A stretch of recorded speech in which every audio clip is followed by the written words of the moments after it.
Aí você é profissional da área de RH, que eu gosto mais de chamar de gestão de pessoas, para usar o termo mais correto, e que já é real em alguns contextos corporativos, só que você ainda tem o seu trabalho sustentado em processos lá de 1970. Sabia disso?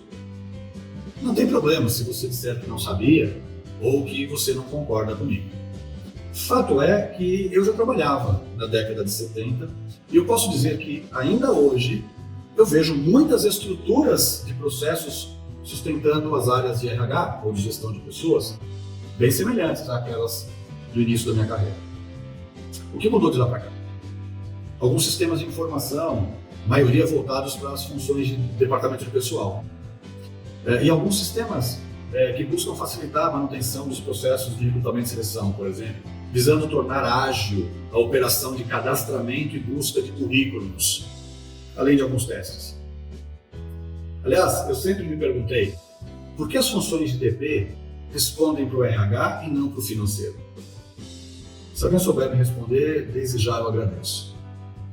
Eu sei que algumas áreas de RH têm como um todo, respondem para a diretoria financeira, o que não é tão comum vermos diretorias de RH.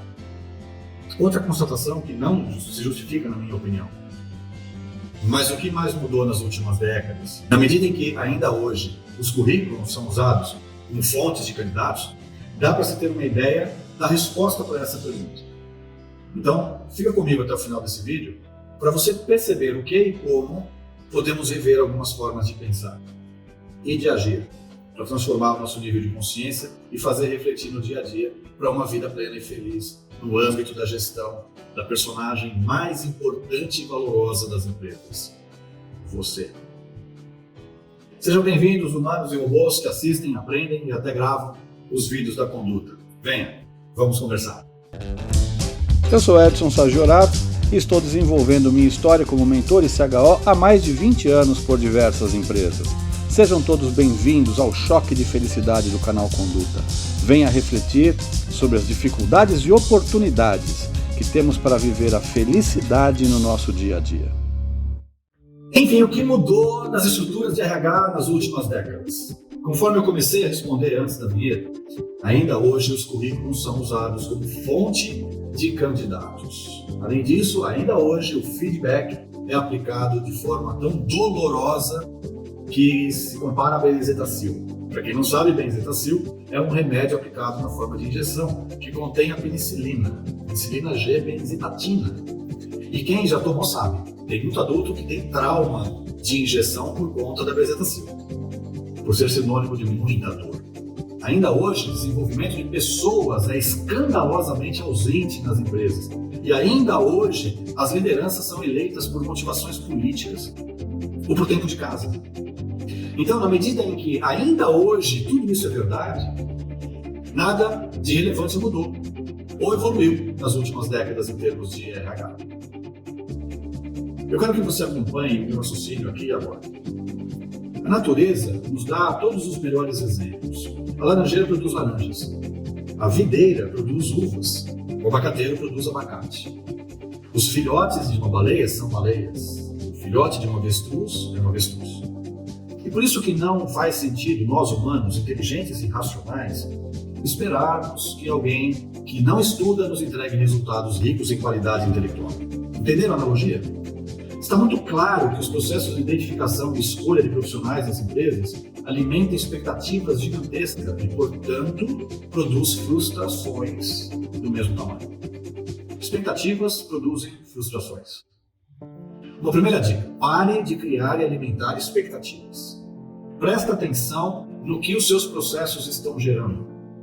No processo de identificação e busca de profissionais, deve considerar que todo profissional é, antes de tudo, uma pessoa. Esta é a perspectiva que o processo gera, ou seja, é a forma que vemos o fato acontecendo. E se estiver sendo gerido com inteligência estratégica, é passível de ajustes enquanto ele acontece. Enquanto a tal expectativa é o que se espera como resultado. E aqui ainda podemos interpretar espera de duas formas. Espera do verbo esperar, ou seja, expectativa é o que acontecerá depois de certo tempo, sugerindo ausência de ações nesse período, ou espera é do verbo esperançar, Ou seja, expectativa sendo ter esperança que tudo dará certo, da mesma forma, sugerindo a ausência de ações nesse período. Quando você tem responsabilidades na identificação e escolha de uma pessoa para ser um profissional em uma equipe de uma empresa, seja como parte da equipe de RH, seja como aquele que irá liderar e gerir essa pessoa, mas acredita que o resultado de testes técnicos e o seu feeling são suficientes, mas eu gostei mais desse candidato porque ele mora perto da empresa, porque trabalhou mais de 2 anos no último emprego, e o meu feeling diz que é ele. Então, não reclame se a frustração chegar em pouco tempo. O que eu mais vejo nas empresas, turnover gigante, desempenho ruim, demissão por força de metas não atingidas. Portanto, custos com demissões e contratações, integrações e treinamentos intermináveis. Quando eu converso com lideranças de todos os níveis nas estruturas, comportamentos e interpretações têm muito em comum. Essas pessoas estão sempre com o dedo em riste, apontando para as outras pessoas. Há culpados, e onde há culpados é porque há inocentes. Mas quem são os culpados?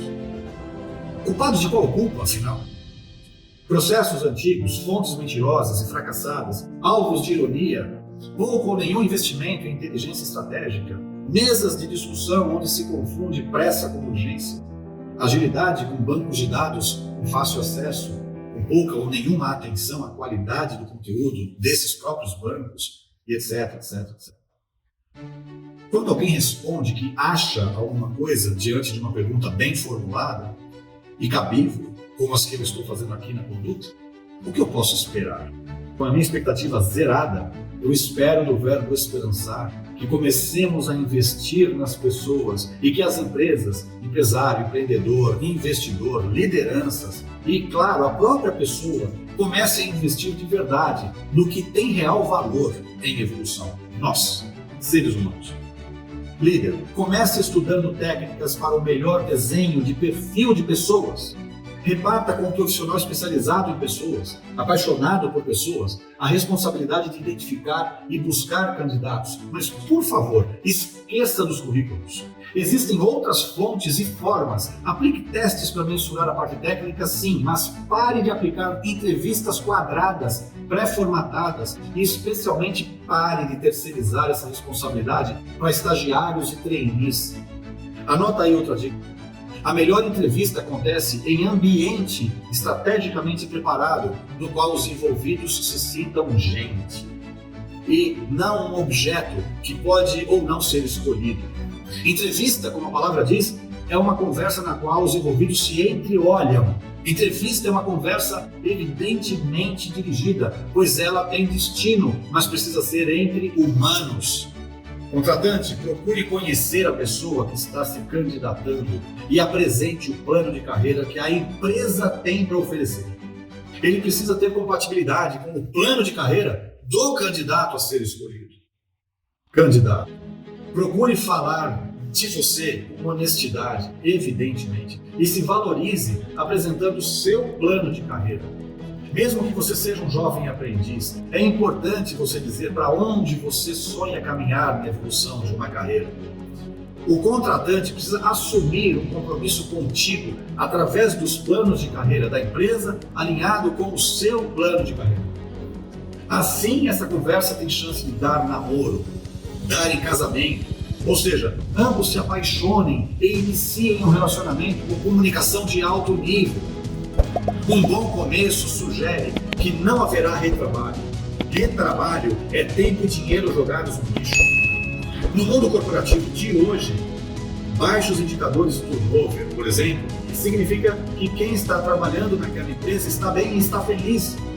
Qual é a chance de uma escolha dar certo quando você quer uma laranja e compra uma pera? Profissional de recrutamento e seleção. Você sabe o que está procurando? Você conhece as características técnicas ou humanas, power skills, que são necessárias no perfil do profissional que você vai recrutar, entrevistar, avaliar e selecionar? Todas essas perguntas podem ser substituídas pela provocação do tema deste vídeo. De uma laranjeira, não espere nada diferente de laranjas. Existem profissionais que conhecem muitas coisas, Edson. Existem profissionais que são experientes e que, portanto, produzem mais do que uma fruta. Existem profissionais que já são um verdadeiro pomar. Eu não discuto. E a minha resposta para essas afirmações é que, ok. Só que pessoas não são árvores. Parece conversa de doido, não é mesmo? É evidente que uma pessoa mais vivida, mais experiente, que conhece mais do que uma matéria, existe. Só que essa pessoa cabe no seu orçamento. Ela vai ficar feliz com um orçamento de X. Quantas vezes você acaba contratando alguém que custa menos do que X? Porque isso agrada a hierarquia. E quantas vezes você consegue sensibilizar a hierarquia para liberar um orçamento maior do que X, pois por X você não está conseguindo encontrar? As respostas mais fáceis e, em resumo, dizem: sempre o mais barato é contratado. E a expectativa sobre ele é gigante. Ele precisa produzir mais do que X. Processos de recrutamento e seleção precisam de um novo começo. Currículo é peça de museu. Currículo mente. Currículo é alvo de chacota, até nas séries norte-americanas há décadas. Por que será? O começo não pode ser reativo, o começo é ativo. Quem começa o processo é quem quer e precisa ser atendido. Comece sendo esse alguém que desenha a pessoa que precisa ser identificada. Idealize a pessoa desejada, como você faz na adolescência sobre a pessoa que quer namorar. Encontrando a melhor opção entre as pessoas candidatas, invista nela e incentive que ela continue fazendo o que disse lá na conversa que tiveram naquele café. Isto caracteriza a nossa capacidade de enxertar a laranjeira para melhores produções de laranjas ao longo do tempo. E plante novas sementes naquele terreno, conforme os planos de carreira diziam lá no começo. Terrenos férteis costumam ser bons para diversas árvores. Transforme o laranjal em um belo pomar. Agora que eu te entreguei alguns comos, use-os. Adapte-os para a sua vida. Crie seus comos. Eu aqui na Conduta estou à disposição para trocar ideias e agregar valor à sua história. Manifeste-se. Nós somos a história que nós fazemos. E você não sabe quanto tempo você ainda tem. Ninguém sabe. Então responda. Que história você está fazendo? Você não pode desperdiçar mais o seu próprio tempo. Faça uma história que te represente. A bola está com você. Felicidade é um objetivo de vida. Felicidade é uma questão de conduta. Priorize a sua felicidade. Aqui você tem conteúdos que fazem sentido para tudo aquilo que ainda não fazia sentido para você. Tudo é uma questão de conduta. E se você chegou até aqui comigo, obrigado pelo seu tempo. Eu sou muito mais feliz agora porque eu participei da sua história e você está participando da minha. Foi uma honra ter a sua companhia. Aproveita e se inscreve no canal, dê o seu like, deixe o seu comentário. Eu quero saber mais de você. E compartilhe o canal com todas as pessoas que você conhece. Isso mesmo, todas, porque todos nós precisamos aprender a pensar mais em nós mesmos. Pela sua atenção, obrigado e um forte abraço.